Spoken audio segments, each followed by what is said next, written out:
महिलाओं के अखंड सौभाग्य का प्रतीक करवा चौथ व्रत की कथा कुछ इस प्रकार है। एक साहूकार के 7 लड़के और एक लड़की थी। एक बार कार्तिक मास की कृष्ण पक्ष की चतुर्थ तिथि को सेठानी सहित उसकी 7 बहुओं और उसकी बेटी ने भी करवा चौथ का व्रत रखा।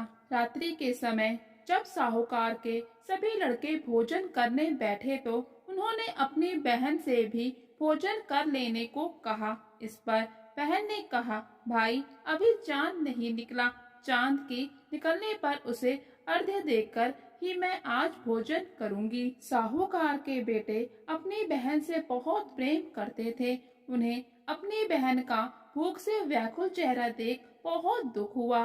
साहूकार के बेटे नगर के बाहर चले गए और वहां एक पेड़ पर चढ़ गए, अग्नि जला दी। घर वापस आकर उन्होंने अपनी बहन से कहा, देखो बहन, चांद निकल आया है, अब तुम उन्हें जल देकर अपना भोजन ग्रहण करो।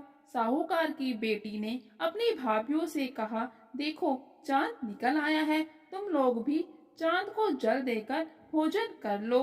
ननद की बात सुनकर भाभीयों ने कहा, बहन अभी चांद नहीं निकला है, तुम्हारे भाई धोखे से अग्नि जलाकर उसके प्रकाश को चांद के रूप में तुम्हें दिखा रहे हैं। लेकिन साहूकार की बेटी अपनी भाभीयों की बात को अनसुना करते हुए भाइयों द्वारा दिखाए गए चांद को जल अर्पण करके भोजन कर लेती है। इस प्रकार करवा चौथ का व्रत भंग होने के कारण विघ्नहर्ता भगवान श्री गणेश साहूकार की लड़की पर अप्रसन्न हो गए। गणेश जी के अप्रसन्न होने के कारण उस लड़की का पति बीमार पड़ गया और घर में बचा हुआ सारा धन उसकी बीमारी में लग गया।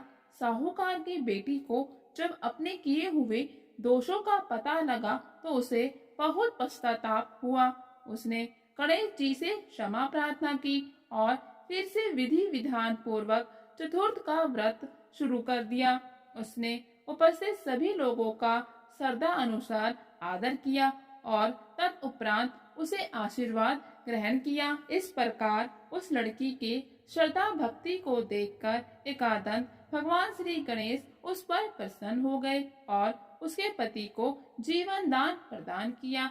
उसे सभी प्रकार के रोगों से मुक्त करके धन संपत्ति और वैभव से युक्त कर दिया।